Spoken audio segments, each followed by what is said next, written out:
जेव्हा एखादी मुलगी आपल्या भूतकाळापासून पळ काढून नवीन आयुष्याच्या शोधात शहरात येते, तेव्हा ती आशा, स्वातंत्र्य आणि स्वप्नांचा पाठलाग करते. पण काय होईल जेव्हा तिची ही नवीन सुरुवातच तिची सर्वात मोठी चूक ठरेल? अशाच एका कथेवर आधारित एक सिरीज ॲमेझॉन प्राईम व्हिडिओवर रिलीज झाली आहे, जिचं नाव आहे खोप. पण ही केवळ एक हॉरर सिरीज नाही, तर एक मनोवैज्ञानिक थ्रिलर आहे, जी तुमच्या मनात खोलवर उतरते आणि तिथेच भीतीचं घर बांधते. एक हॉस्टेल जे बाहेरून अगदी साधं वाटतं, पण आत अशी काही भयावह सत्य दडलेली असतात, जी कुणालाही आपल्या तावडीत ओढू शकतात. चला तर मंडळी, या सिरीजचं एक्सप्लेनेशन करूया आणि जाणून घेऊया त्याची संपूर्ण कहाणी. सिरीजची सुरुवात होते अनु नावाच्या मुलीपासून. ती रात्रीच्या वेळी एकटीच आपल्या हॉस्टेलमध्ये परत येत असते. ती खूप घाबरलेली असते. जसंच ती हॉस्टेलच्या जवळ पोहोचते, तिच्यावर कोणीतरी लेझर लाईट फेकत असतो. हे पाहून ती पूर्णपणे घाबरते आणि लगेचच हॉस्टेलमध्ये धावत शिरते. हॉस्टेलमध्ये तिला कळतं की आज तिचा वाढदिवस आहे आणि तिच्या मैत्रिणींनी तिला सरप्राईज दिला आहे. अनुच्या सगळ्या मैत्रिणी कुठे ना कुठे काम करतात आणि त्या सगळ्याजणी याच हॉस्टेलमध्ये राहतात. अनु रूम नंबर 333 मध्ये राहते. या सगळ्या मुली एकमेकींच्या चांगल्या मैत्रिणी आहेत. अनु त्या लेझर लाईट फेकणाऱ्या व्यक्तीबद्दल आपल्या मैत्रिणींना सांगते. ती म्हणते की दररोज तिच्यावर कुणीतरी लेझर लाईट फेकतं. म्हणूनच ती लवकरच नवीन अपार्टमेंटमध्ये शिफ्ट होणार आहे. तिचा बॉयफ्रेंड राजेश देखील त्याच अपार्टमेंटमध्ये राहतो. त्यामुळे त्यांचं नातंही अजून घट्ट होईल. रात्री अनु तिच्या मैत्रीण निकीला सांगते की इथे तिला खूप भीती वाटते. नेहमी तिला असं वाटतं की कुणीतरी तिच्याकडे पाहतंय. यानंतर कथेत 6 महिन्यांची उडी घेतली जाते. आपण मधू नावाच्या मुलीला पाहतो, जी ग्वालियरवरून दिल्लीला येते. मधूचा बॉयफ्रेंड अरुण तिला पिकअप करायला येतो. अरुण तिला प्रथम आपल्या रूमवर घेऊन जातो, जिथे अरुणसोबत त्याचे आणखी 2 मित्रही राहतात. मधू दिल्लीला नोकरीच्या शोधात आलेली असते.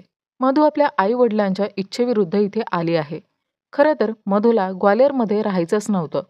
त्यानंतर अरुण आणि मधू दोघं एकमेकांमध्ये थोडा रोमॅन्टिक क्षण घालवतात. पण मधूला अचानक काही गोष्टी आठवायला लागतात आणि ती थांबते. यानंतर आपण पाहतो की मधू एका कंपनीमध्ये इंटरव्ह्यूसाठी जाते. ती खूप उत्साही असते, कारण तिला ही नोकरी खूप हवी असते. इंटरव्ह्यू चांगला होतो आणि तिला नोकरीही मिळते. त्यामुळे नोकरी मिळणं मधूसाठी काही फार मोठी अडचण नव्हती. खरी अडचण होती ती राहणार कुठे? दिल्लीमध्ये तिची एक मैत्रीण बेला राहते. बेलाचा एक बॉयफ्रेंड आहे, ज्याचं नाव आहे नकुल. बेला मधूला एका हॉस्टेलबद्दल सांगते.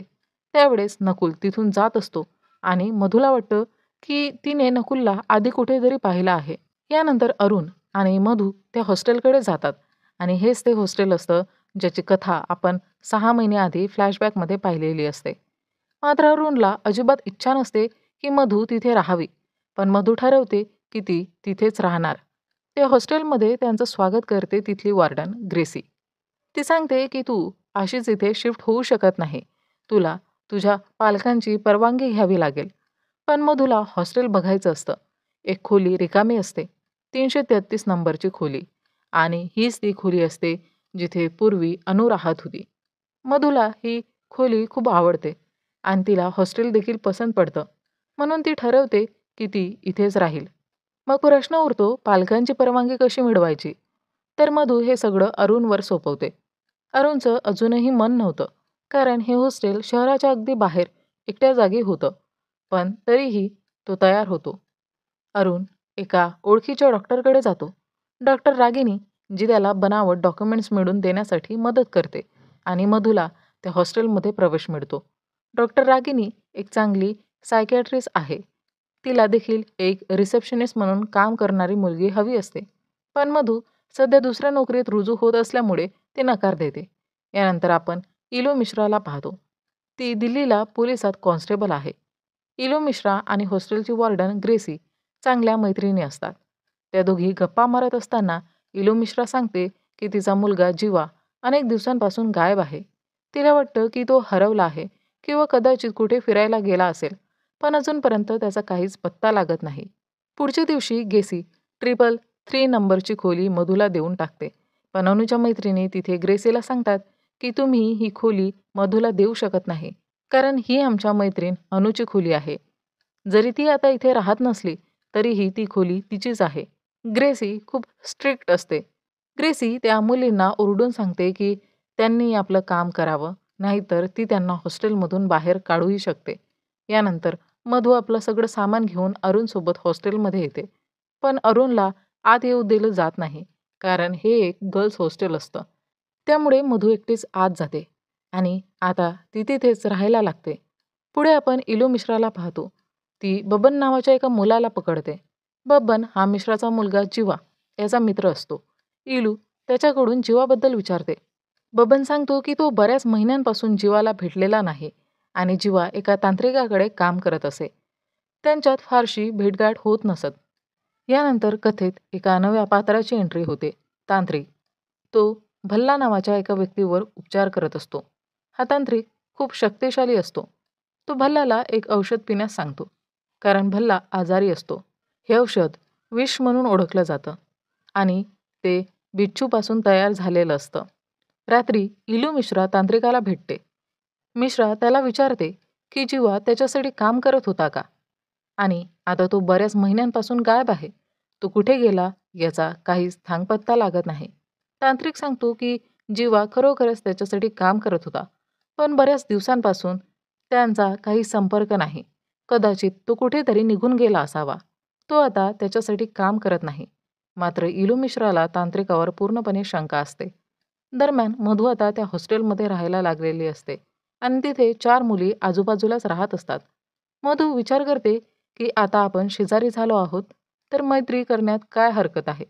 ती त्यांच्या संपर्कात येण्याचा प्रयत्न करते, पण त्या मुली तिच्याशी नीटसं बोलतही नाही. त्या तिला म्हणतात, इथून जितक्या लवकर निघू शकशील तितकं चांगलं, कारण इथे राहून तुला खूप अडचणींचा सामना करावा लागेल. हे ऐकून मधूला समजत नाही की ते असं का बोलत आहे. तिला वाटतं की कदाचित त्या मुलींना ती आवडत नाही, किंवा कदाचित त्यांचं वैताग करण्याचं कारण म्हणजे त्या खोलीमध्ये त्यांची मैत्रीण अनुचं आधीच वास्तव्य होतं. पुढच्या दिवशी मधू आपल्या मैत्रिणीला बेलाला भेटते आणि तिच्या बॉयफ्रेंड नकुलबद्दल विचारते की तो कधी ग्वालियरला आला होता का. यावर बेला सांगते की नाही, तो कधी ग्वालियरला गेला नाही. तो दिल्लीतच राहत होता आणि त्यांची पहिली भेटसुद्धा इथेच झाली होती. ती नकुल आणि स्वतःचा एक फोटोही दाखवते. तो फोटो पाहून मधूला पुन्हा एकदा असं वाटतं की नकुलला तिने कधीतरी कुठेतरी पाहिलं आहे. रात्री जेव्हा मधू एकटी शांतपणे आपल्या खोलीत बसलेली असते, तेव्हा कुणीतरी तिच्या दारावर टकटक करतं. पण जेव्हा मधू दार उघडून बाहेर येते तेव्हा तिथे कोणीच नसतं. तिला वाटतं की त्या मुली तिला त्रास देत आहे, पण खरं तसं नसतं, कारण टकटक होण्याचा आवाज त्या 4ही मैत्रिणींनी ऐकलेला असतो. रात्री झोपताना मधूला अचानक आपल्या भूतकाळातील काही वाईट प्रसंग आठवायला लागतात. मधूने आधीच बेलाकडून नकुलविषयी माहिती घेतलेली असते. तो कुठे काम करतो वगैरे.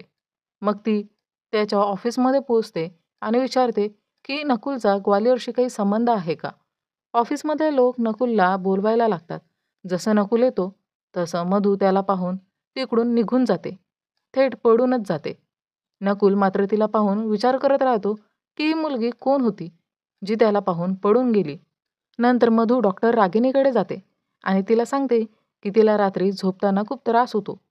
ती आपली स्वप्ने तिला सांगते. किती वेळा तर झोप येण्याआधी तिला गोळ्याही घ्याव्या लागतात. त्यानंतर आपण पाहतो की रात्री हॉस्टेलमध्ये काही विचित्र होतं आणि म्हणून ग्रेसी एका तांत्रिकाला बोलवते. तोच तांत्रिक ज्याने आधी भल्लाचा इलाज केला होता. तांत्रिक जसं हॉस्टेलमध्ये प्रवेश करतो त्याला काहीतरी विचित्र जाणवतो. तो लगेच समजतो की इथे काहीतरी मोठा नक्की प्रॉब्लेम आहे. तो कोमल, निक्की, लाना आणि रीमा या 4ही मुलींना सांगतो की तो तुम्हाला कुठेही जाऊ देत नाही, बरोबर ना. मला माहिती आहे की तुम्ही इथून बाहेर पडायचं ठरवलं आहे. त्याची आत्मा अजूनही इथेच आहे. मी ती जाणू शकतो. ती फारच धोकादायक आहे. तांत्रिकाचं हे ऐकून ग्रेसीला सगळं खूप विचित्र वाटतं. ती तांत्रिकाला म्हणते, भैया तुम्ही इकडून निघून जा. इथे काहीच अशा प्रकारचं नाही. पण रात्री तांत्रिक पुन्हा लानाजवळ येतो, जी हॉस्टेलच्या गेटजवळ उभी असते. तो तिला सांगतो की मला माहिती आहे की तू इथून बाहेर जायचं ठरवलं आहे, पण तो तुला जाऊ देत नाही. मी फक्त एवढंच सांगतो की तू एकदा प्रयत्न कर. जसं लाना गेटकडे जाते आणि बाहेर पडण्याचा प्रयत्न करते, तसंच तिला वाटतं की कोणीतरी तिच्या मानेला घट्ट पकडलं आहे. त्यामुळे ती पटकन हॉस्टेलच्या आत परत येते. पुढे आपण पाहतो की मधू अरुणसोबत डेटवर जाते. दोघं जेवण करत असतात, मजा करतात आणि चांगला वेळ घालवतात. त्यांची डेट चांगली चाललेली असते, पण त्याच वेळेत अरुणच्या तोंडून एक वाक्य निघून जातं. ती बाकीच्या मुलींसारखी नाही. मुद्दा असा आहे की मधूच्या फ्लॅशबॅकमध्ये काही गंभीर गोष्टी घडलेल्या असतात. त्यामुळे ती नीट झोपू शकत नाही. अरुण आणि मधूच्या रोमॅन्टिक क्षणांमध्येही तो भूतकाळ डोकावतो. आणि तो भूतकाळ म्हणजे मधूच्या कॉलेजमध्ये तिच्यावर 3 मुलांनी अत्याचार केला होता. त्याचवेळी अरुण तिथेच होता. त्या मुलांनी अरुणलाही मारहाण केली होती. आता मधूला वाटते की त्या 3 मुलांपैकी एकाला तिने अलीकडेच कुठेतरी पाहिलं आहे आणि तो नकुलच असतो.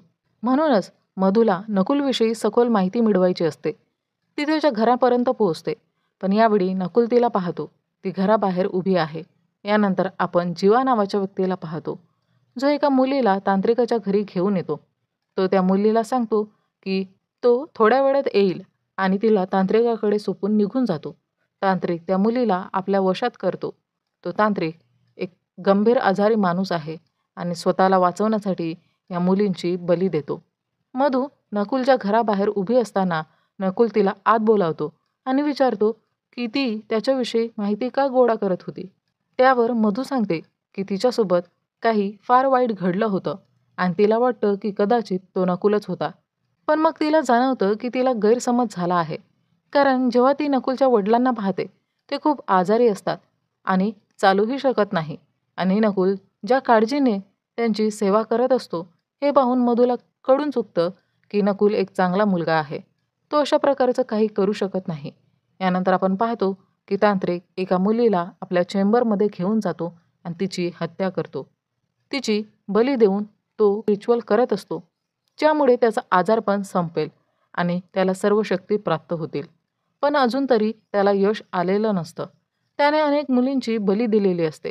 बबन नावाचा माणूस त्या मुलींना तिथे घेऊन येत असतो आणि जेव्हा त्या मरून जातात, तेव्हा बबन त्यांचे मृतदेह ठिकाणी लावतो. यानंतर तांत्रिक पुन्हा हॉस्टेलमध्ये 333 नंबरच्या रूममध्ये जातो. यावेळी त्या मुलींनीच तांत्रिकाला बोलावलेलं असतं. तांत्रिक विचारतो की या रूममध्ये कोण राहतं. यावर लाना सांगते की अलीकडे मधू नावाची मुलगी इथे राहायला आली आहे. तेव्हा तांत्रिक म्हणतो, हीच ती मुलगी आहे जिच्या आत ती आत्मा शिरत आहे. जर तुम्हाला इथून सुटायचं असेल तर तुम्हाला मी जे सांगतो तेच करावं लागेल. तुम्हाला त्या मुलीला म्हणजे मधूला माझ्याकडून दिलेलं विष देऊन मारावं लागेल. तेव्हाच मी काम पूर्ण करू शकेन आणि तुम्ही इथून निघू शकाल. रात्री त्या 4ही मुली असंच करतात. त्या चहामध्ये ते विष टाकतात आणि मधूला तो चहा पाजतात. यानंतर आपण पाहतो की मधू अरुणसोबत एका पार्टीत आलेली असते. तिथे नकुलही उपस्थित असतो. सुरुवातीला सगळे खूप मजा करत असतात, पण नंतर जेव्हा अरुण मधूशी बोलतो, तेव्हा बोलता बोलता त्याच्या तोंडून असं काही निघून जातं, मधूचं मन तुटतं. त्या दिवशी जे काही घडलं होतं त्याचा एक फोटो अरुणने एका ग्रुपमध्ये टाकला असतो, ज्यामुळे सगळ्यांनाच त्याबद्दल कळलेलं असतं. ही गोष्ट समजल्यावर मधू अरुणवर रागवते आणि त्याच्याशी बोलणं बंद करते.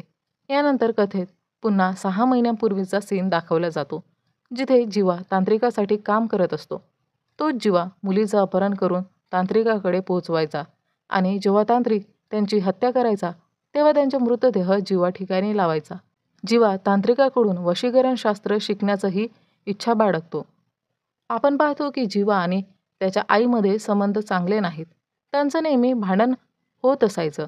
त्याचे वडीलही नव्हते आणि त्याची आई एक कॉन्स्टेबल आहे. ज्या सन्मानाची तिच्या आईला गरज होती, तो जीवा तिला अजिबात देत नव्हता आणि त्यामुळे इलूही खूप त्रस्त होती.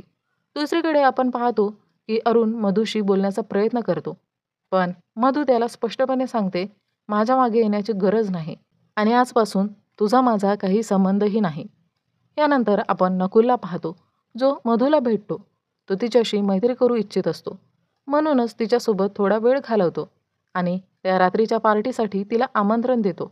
दरम्यान हॉस्टेलमध्ये आपण निकीच्या कुटुंबियांना पाहतो.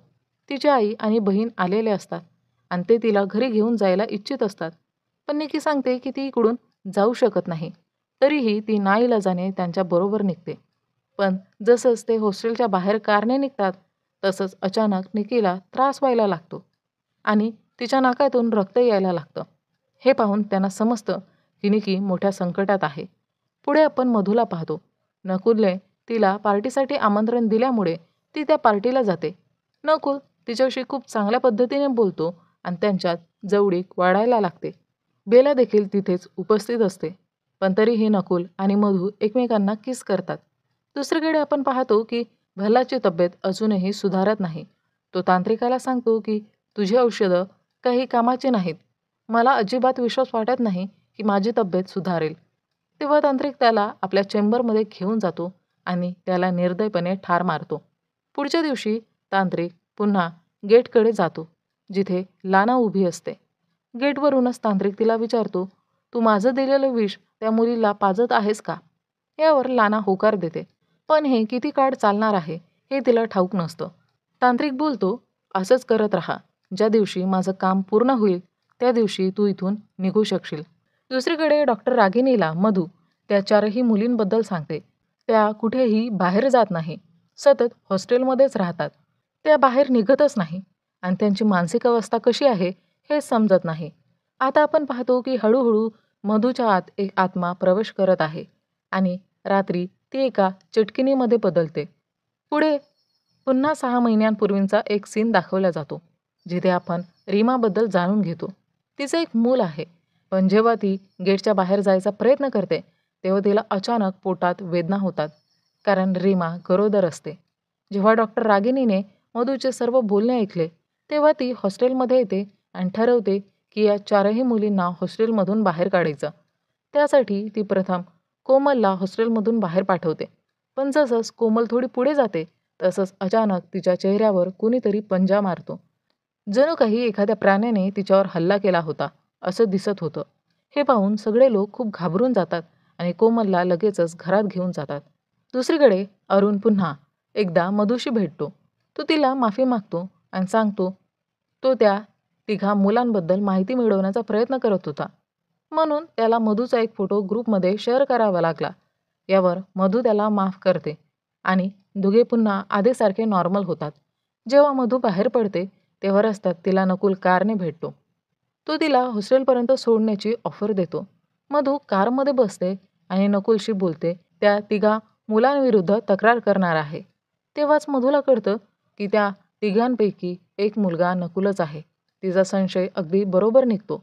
नकुल तोच मुलगा होता जो नेहमी तिच्या मागे लागलेला असायचा. तिला ग्रीटिंग्स पाठवायचा आणि स्टॉक करायचा. हे ऐकून नकुल मधूला जंगलात घेऊन जातो. तिथे नकुलचे ते दोघं मित्रही पोचलेले असतात. तिघे मिळून मधूला मारहाण करतात आणि बेशुद्ध करतात. ते म्हणतात आता हिला कायमचं संपवायला हवं. पण अचानक मधू तिकडून पडून जाते. जोरात पाऊस सुरू होतो आणि रात्रीचा वेळ होतो. नकुलच्या मित्रांपैकी एकाला मधू कंटेनरजवळ सापडते, पण ती त्या मित्राला खूप अमानुषपणे ठार मारते. मधूने नकुलच्या दोघा मित्रांना अत्यंत क्रूरपणे मारलं होतं, कारण तिच्या आत एक आत्मा होती. नकुल तिकडून पळून जातो. पुढे आपण पाहतो की SI सर इलू मिश्राला बोलावतात. ते तिला एक मृतदेह दाखवतात. तो मृतदेह इलू मिश्राच्या मुलाचा जीवाचाच असतो. तो मृतदेह त्यांना यमुना नदीत सापडतो आणि तो पूर्णपणे जळालेला असतो. हॉस्टेलमध्ये आपण त्या 4ही मैत्रिणींना पाहतो. त्या विचार करत असतात की इथून बाहेर कसं निघावं. तेवढ्यात बाहेरून आवाज येतो. तेव्हा त्या चौघी बाहेर जातात. त्यांना मधू दिसते. ती एका चटकिणीच्या रूपात असते. जशी ती त्यांच्याजवळ येते तशा त्या चौघी घाबरून दरवाजा बंद करून घेतात. त्यांना समजलेलं असतं की मधूच्या आत काहीतरी भयंकर आत्मा नक्कीच आहे. सकाळी जेव्हा मधूची झोप मोड होते तेव्हा ती पाहते की तिच्या अंगावर खूप घाव आहेत. ती ही सगळी गोष्ट अरुणला सांगते. ती म्हणते की नकुल आणि त्याचे मित्र तिला जंगलात घेऊन गेले होते आणि तेच ते 3 मुलं होती ज्यांनी ग्वालियरमध्ये तिच्यावर अत्याचार केला होता. ती हे सगळं बोलताना खूप घाबरलेली असते. हे पाहून अरुणला वाटतं की मधूची मानसिक अवस्था खूपच खराब झाली आहे, म्हणून ती असं बोलते आहे. पण नकुलवर संशय असल्यामुळे मधूच्या बोलण्यावर विश्वास ठेवावा असं त्याला वाटतं. हॉस्टेलमधल्या त्या 4ही मुलींना समजलेलं असतं की त्यांचा जीव धोक्यात आहे. म्हणून त्या मधूला सांगतात, तू आजारी आहेस आणि तुझ्यावर उपचार होणं खूप गरजेचं आहे. आम्ही तुला एका तांत्रिकाचं नाव सांगतो, तिथे नक्की जा. तो माणूसच तुला बरा करू शकतो. यानंतर आपण पोलीस स्टेशनमध्ये SI सरला पाहतो, जो भल्लाच्या मिसिंग केसची फाईल पाहत असतो. तेवढ्यात इलू मिश्रा तिथे येते आणि तिलाही भल्ला दिसतो. तिला आठवतं की तिने भल्लाला त्या तांत्रिकाकडे पाहिलं होतं. तिला खात्री होती की नक्कीच तांत्रिकानेच भल्लाला गायब केलं असणार. ती ही माहिती SI सरला देते. दुसऱ्या बाजूला आपण पाहतो की डॉक्टर रागिनी पुन्हा एकदा हॉस्टेलमध्ये येते आणि निकीची संपूर्ण फॅमिलीही तिथे पोहोचते. निकीची फॅमिली तिला तिथून घेऊन जायला येते. पण जसं ही मुली हॉस्टेलच्या बाहेर पडतात, तसंच काही ना काही अडचण त्यांच्यासमोर येऊ लागते. रागिनी मॅडमला वाटतं की कदाचित त्यांचा मेंदूच त्यांना हॉस्टेलच्या बाहेर जाऊ देत नाही. म्हणून यावेळी ती निकीला बेशुद्ध करून ॲम्ब्युलन्समधून तिला हॉस्पिटलमध्ये घेऊन जाते. दरम्यान हॉस्टेलमधील त्या 4ही मुलींनी दिलेल्या पत्त्यावर मधू पोहोचते, म्हणजे त्या तांत्रिकाकडे. तांत्रिक तर खूप दिवसांपासून याच घटनेची वाट पाहत होता, कारण हीच ती मुलगी होती जी त्याच्या आजारपणाची अवस्था संपू शकते. तांत्रिक वर्षानुवर्षे अशा मुलीच्या शोधात होता, जिच्या आत एखादा आत्मा वास करत असे. त्यामुळे तो मधूला बेशुद्ध करून तिला चेंबरमध्ये घेऊन जातो. तिच्या आत्म्याला, तिच्या रूहला स्वतःमध्ये सामावून घेण्याच्या तयारीत असतो. पण त्याआधी त्याला तिची बली द्यावी लागणार असते. तेवढ्यातच पोलीस तिथे पोहोचतात. इलू मिश्रानेच हे सगळं पोलीस तिथे आणले असतात. तांत्रिक सगळ्यात आधी मधूचं तोंड बंद करतो. सगळेजण इकडे तिकडे शोध घेऊ लागतात. इलू मिश्राला एक गुप्त खोली सापडते.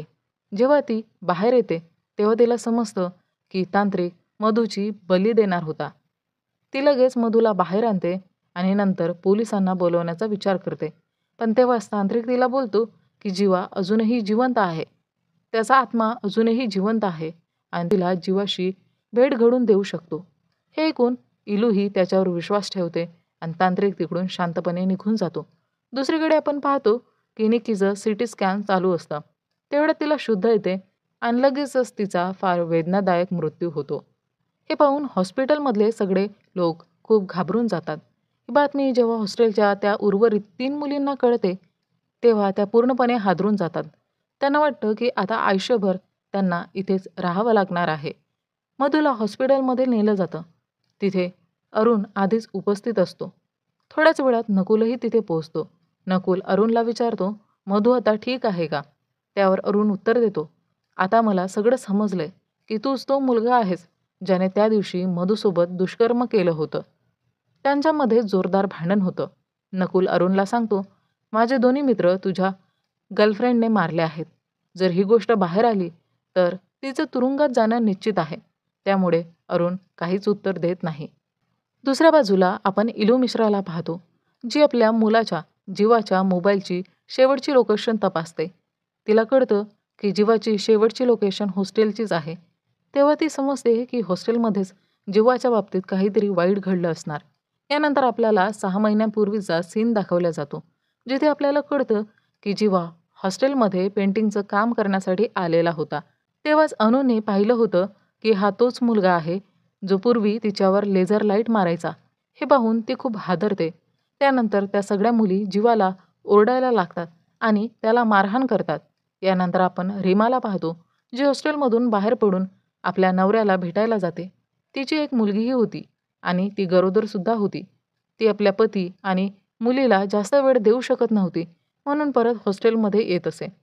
याच दरम्यान 31 डिसेंबरच्या रात्री आपण पाहतो की जीवा आणि त्याची आई इलू मिश्रा यांच्यामध्ये संबंध फारच खराब झाले होते. इलू मिश्रा तिच्या मैत्रीण ग्रेसीकडे पार्टीसाठी हॉस्टेलमध्ये जात होती, पण निघताना त्यांच्यामध्ये खूप मोठं भांडण झालं होतं. त्याच रात्री आपण लाना, निकी आणि कोमल यांना पाहतो. तेव्हा काही मुलं त्यांच्यावर अश्लील कमेंट्स पास करत असतात. यानंतर त्या अनुच्या रूममध्ये जातात आणि तिथे मजा करायला लागतात, कारण आता अनु एका नव्या अपार्टमेंटमध्ये राहायला गेली होती.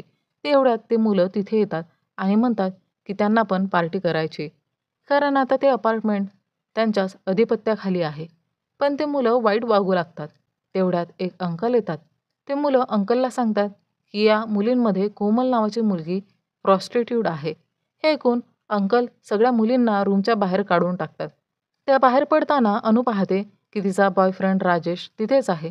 तिला वाटतं की त्याला नक्कीच वाईट वाटलं असेल, म्हणून ती त्याच्याशी बोलायला जाते. मग तिला समजतं की आज राजेशची एंगेजमेंट झाली आहे आणि तो तिला म्हणतो की आता आपल्यात काहीही संबंध नाही. हे ऐकून अनुला जबरदस्त धक्का बसतो, कारण तिला राजेशसोबतच राहायचं होतं. म्हणूनच ती या अपार्टमेंटमध्ये शिफ्ट झाली होती. पण आता राजेशनेच तिचं हृदय तोडलं होतं. आपण पाहतो की 31 डिसेंबरच्या रात्री जेव्हा हॉस्टेलच्या बाहेर आपल्या मित्र बबनसोबत दारू पित असतो आणि तो अनुच्या येण्याची वाट पाहत असतो. जसंच अनु तिथे येते, तो तिच्यावर पुन्हा लेझर लाईट मारायला लागतो. हे पाहून यावेळी अनुलाही खूप राग येतो. नुकताच तिचं ब्रेकअप झालं होतं, त्यामुळे तिचा मूड आधीपासूनच खराब असतो. ती जीवाला म्हणते, जर दम असेल तर आत ये.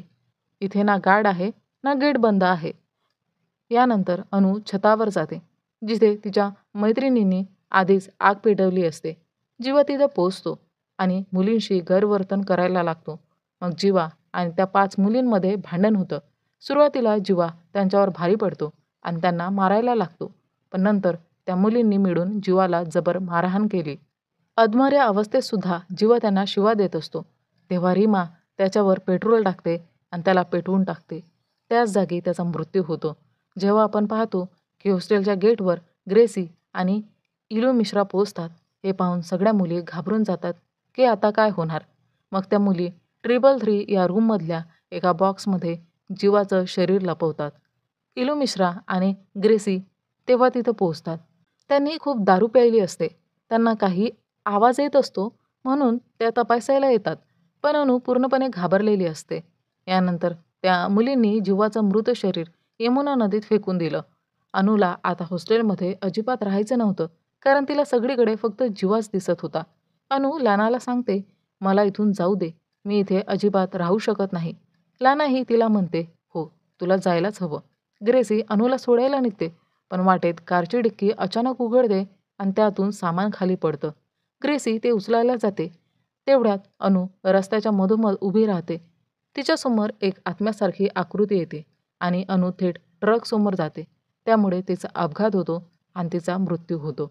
दुसरीकडे आपण मधूला पाहतो, जी रात्री खूप विचित्र वागू लागली असते. हे पाहून अरुण घाबरतो. तो म्हणतो की आपण रागिनी दीदींशी बोलू, ते तुला बरं करतील. पण मधूच्या आत आता एक विचित्र आत्मा प्रवेश करत असतो.